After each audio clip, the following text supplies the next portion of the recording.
Ladies and gentlemen, welcome to Advice with Mike. Now I'm your host, comedian Mike Murphy. If you're new to the channel, please do me a favor and hit the subscribe button.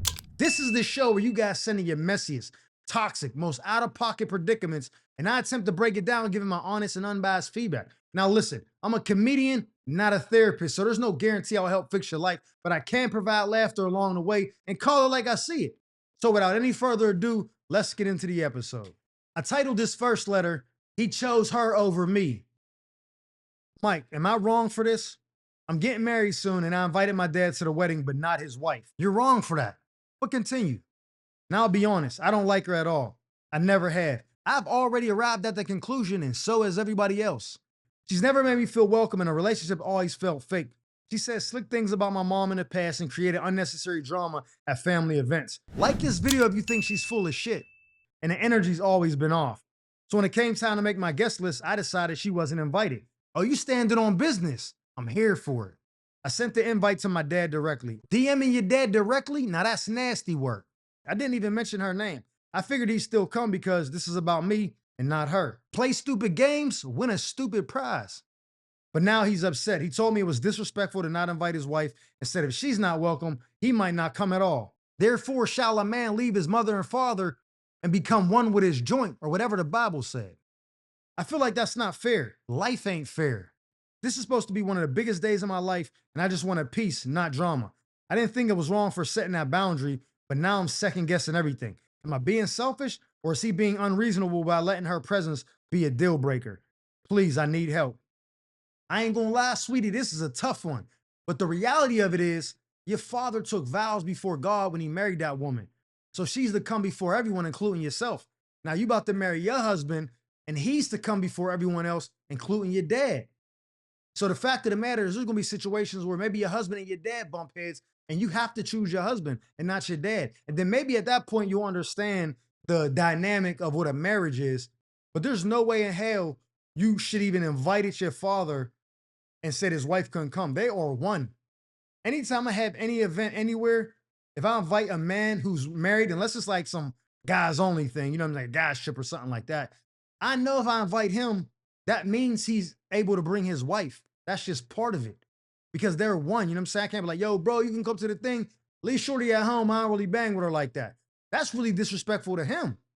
Oh, if she not welcome, I'm not welcome, fam. What you talking about?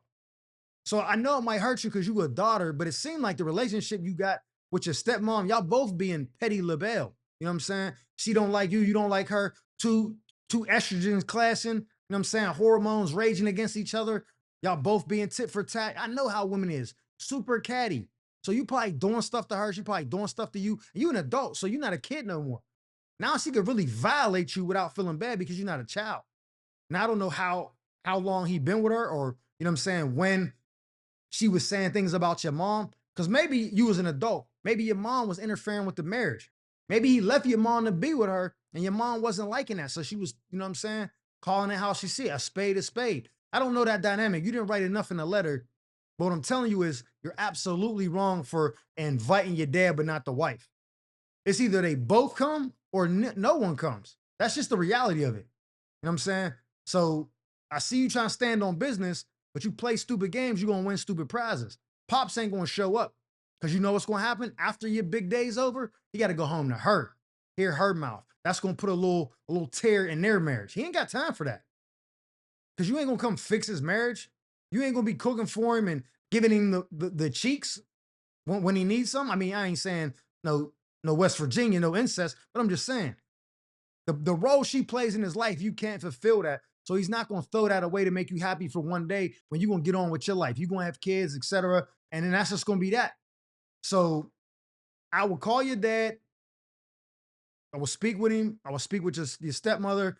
Maybe the three of y'all can sit down and come to some type of resolve. Matter of fact, bring your fiance in on. I mean, yeah, fiance. Let him sit at the table. The four of y'all talk it out because y'all family, whether you like it or not. I hope everything works out, man. But if you decide not to invite her and you still want your dad to come, stay alert, stay alive. I titled his next letter, My Wife Got the Ring, but My Ex Got My Heart. He said, yo, what up, Mike? I need your advice, bro. And I'm telling you right now, it's going to sound bad. I've been married for 3 years. My wife is a good woman. She's loyal, supportive. We built a solid life together. There ain't been any major issues between us, and from the outside, everything looked good. But what about the inside? But a few weeks ago, I ran into somebody I never thought I'd see again. My ex. Stay alert, stay alive. Now, we ain't end on bad terms, so it ain't no beef or nothing. Timing just was never on our side. Life pulled us in different directions, and we both moved on. Or at least I thought I did. Alexa, play Where I Wanna Be by Donnell Jones. But seeing her again shook something in me.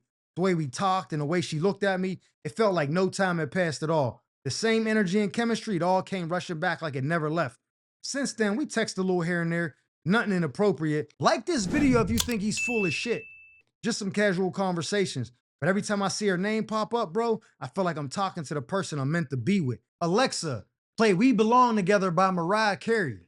I ain't crossed any physical lines, but emotionally, I already know I'm slipping and I feel guilty. But I also feel like I finally feel something again. You're gonna feel swelling in your head if wifey finds out. I don't know what to do. I don't want to hurt my wife. She don't deserve that. She deserves the truth. But I also can't stop thinking about this other woman and what it would mean if I don't at least explore what that is. What's her Instagram? Nah, for market research purposes and whatnot. Am I wrong for feeling this way? Is it too late to chase something real? Or should I just block her and forget we saw each other altogether? Yo, my boy, they say honesty's the best policy. And honestly, you're cooked. You're in a lose-lose situation. I'm gonna tell you it's better you than me because I've been in this situation before and I lost. I had to choose between one and two, chose the one, lost two. That was crazy. Waited too long to make the right decision and lost the love of my life to a woman that I didn't even like. But here's the deal, right? You got a good situation with your wife. So let's just say you choose her and you bypass the ex. Eventually, you're going to start resenting your wife about the what if. And all the little things that your wife does or doesn't do going to start bothering you now because they remind you of your ex. She making your fried chicken. You like, yo, why you ain't put no Old Bay on top of it? That's crazy. Now, your old Bay used to use Old Bay and now the new Bay don't. So now it's an issue when you know she ain't never bought Old Bay a day in her life when y'all been together. But now it's a problem. She don't use the right detergent, so now you don't like how the clothes smell. All those little things is gonna start adding up. You're gonna start taking out on your wife. She got intuition. She not dumb. She gonna pick up on it. Yo, why you acting funny? Why you complaining about this all of a sudden? Is there somebody else? You gonna tell her, nah, ain't nobody else. Yeah, you ain't lying. Ain't nobody else because Shorty done moved on too. So now you feel like you settling with her because the other girl done moved on and that's not even an option no more. Now, wifey's starting to get fed up because she's still being the same good woman she was, but now you ain't happy. So now she feeling some type of way, right? But let's just say you dip on wifey, go chase the love of your life and find out that was a fleeting emotion. It was temporary. You know what I'm saying? You was just missing the good times. You was missing the way she did this or did that, and you want it back. Then when you get with her, you're like, oh, I see why I didn't chase her harder when we broke up. And now you missing wifey, but if she done moved on because homie cuz then scooped her up and he's healing the wounds, you know what I'm saying, that he didn't cause. She bleeding on a man that ain't cut her, but he's still taking it. You know what I'm saying? He the other dude in the Medea movie. You being the first dude. Diary of a Mad Black Woman, that's what she gonna be, but Shamar Moore gonna come with the braids. You get what I'm saying? So you really in a lose-lose because you don't know if the exes are guaranteed and you might burn a bridge with wifey, but then again, you might block the ex and get with wifey and then just be looking at her like, yo, you don't do it like this. She did this, you don't do that, and then you got a problem on your hand. Here's the issue. You let that little interaction with the ex ruin what you had with your wife because you said I ain't no issues up until this point. You was happy with her, you loved her, all that. Now I could see if you wasn't really happy with the wife, and then she came back in the picture, that'd be a sign from God to be like, I'm out. I'm going where I want to be at. But you was happy with her, and now this shorty popped back up, and now you don't know. I think you just need to take some time to yourself, go hang with the boys for a little bit. Maybe you and your wife go do something special for the weekend. Get away from all the hustle and bustle and see if y'all can get that spark back. And then if you still keep thinking about the ex, maybe you just had a conversation with wifey and be open and honest with her. Maybe she got some insight. Maybe she's level-headed and rational enough to be like, yo, listen, I've been here before. I can understand that. You know what I'm saying? Like, whatever you want to do, I support you. I love you. Whatever. I don't know. It's probably not going to go that well. It's probably not. You probably going to get hit. It is what it is. But I don't know what to tell you, but I'm going to be honest, man. It's a tough situation. Again, I'd rather it be you than me. In the meantime, though, bro, stay alert, stay alive. I titled his next letter, Her Marriage Failed, so now she wants me to step up. He said, yo, Mike, what up, bro? I really need to hear your honest take on this. So back in college, I had a little short fling with this girl. Nothing serious. It usually isn't at that age. Just something casual. Shout out to the fun girls. And after we graduated, we went our separate ways. I never heard from her again. A few weeks ago, out of nowhere, I get a DM on Instagram from a teenage girl saying, "I think you're my father." Time out, technical foul. At first, I thought it was fake until I saw her face. "Mike, this is my twin."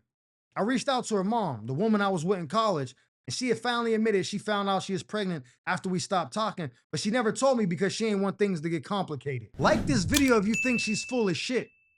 But here's the part that got me. She only telling me now because the man she married, a super successful guy who raised the girl as his own, just divorced her. Yeah, that support then ran out like them PPP loans. And suddenly she's reaching out, not just for a relationship between me and my daughter, but for back pay and child support. She better go back to that man who is supporting her child. She said it's only fair since I'm her biological father and I owe it to her for all the years I wasn't there. Gaslighting 101. Take notes, fellas. I didn't even know the kid existed. I was never given a chance to be in her life.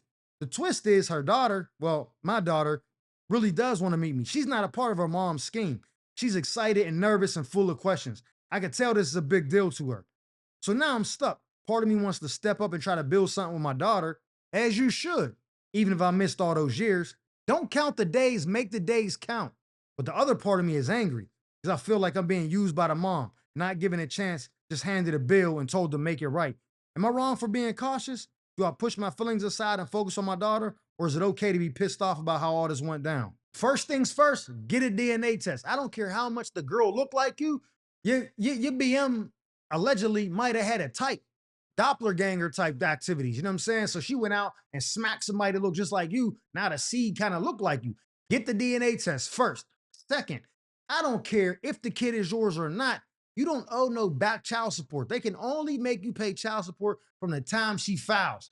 So if she got pregnant, never filed, never told you nothing, moved on with homie cuz, and then now she's finally like, "Oh, I need child support," you only gonna have to pay child support from the day she goes down to the courthouse to sue. And if I was you, once the DNA test come back, let's say it is your offspring, you just go down there and sue yourself. The judge is gonna be like, "Oh, he's stepping up. He's trying to do the right thing," because the family court ain't in place to help the men. So don't automatically think you was a deadbeat, even though she never told you about the youth. You know what I'm saying? Like y'all had a little couple nights of passion. You shot the club up one night on some, you was drinking Mad Dog 2020 or the Incredible Hulk or something. Whatever it was, you ain't to blame if that happened. You might be entitled to compensation. Incredible Hulk was ruining lives in the early 2000s. That's not here nor there. You know what I'm saying? Once the judge sees like, "Yo, Your Honor, she never told me about this. She's only here now because homie cuz left her and her pockets is flat." You know what I'm saying? They calling her flat purse down at the spot. You know what I'm saying? Nah, she trying to come up off me. I ain't with that. I'll take care of my kid if it's mine. But all that back child support, nah, I ain't know nothing about that. The judge is gonna be like, "Facts," because that's the law. She can't get back child support. She never sued you. But if that is your kid, you absolutely got to develop a relationship no matter how much time has passed. Now, will you have the same kind of bond and love that you would have had for a kid that you raised from the beginning? Absolutely not. It's impossible. You missed all the milestones, the birth, the diapers, the walk-in, the first words. That is an essential part of bonding and development with the parents and the child. You missed that. So you never gonna have a relationship you did if you would have been there from day one. But that's cool. You can have some kind of relationship. You know what I'm saying? You can still help guide her and mold her into a beautiful young lady, the woman that she's supposed to be. You could teach her about men, boys, education, you know what I mean? Business, whatever you want, you still got time to be uh, an integral part of who she becomes. But you're not going to get back from childhood years, which are some of the best years. My daughter's 16 now. I missed when she was a baby. I might start all over. I might find me a young joint, 30, 29, shoot her club up, start over so I can get the goo goo gagas back again. But again, I'm getting off track. What you should do is take the DNA test. If it's your kid, boom, go sue yourself for child support, step up. You go add a line to your Verizon or whatever. Give your kid a phone so you could talk directly to her. You don't even got to involve the mom. "Oh, you need some shoes, sweetie? I got you. I'm gonna send them over." You know what I'm saying? "Oh, you need this? What's your Cash App?" You open her, get a little Cash App card or something. Because the mom is a heathen. She went and chose Big Baller because things ain't panning out. Now she's spinning a block trying to get retribution from you. Nah, we're not doing that. Build a relationship with your daughter if it's hers. I mean, if she's yours. And just call it a day, you know what I'm saying? But when it comes to that mom, I'm gonna tell you right now, bro, stay alert, stay alive. Ladies and gentlemen, that concludes this episode of Advice with Mike. I'm your host, comedian Mike Murphy. I hope you guys enjoyed me as much as I enjoyed you. And if so, please hit that subscribe button. Like this video. Matter of fact, Leave me a comment and tell me what advice you would have gave to them. And who knows, maybe you got your own toxic tale to tell about a shady friend or an entanglement you need help untangling. If so, feel free to drop us a letter at the email provided below, and we'll read it in a future segment of Advice with Mike. So with that being said, our time together has come to an end. But just remember, stay alert, stay alive.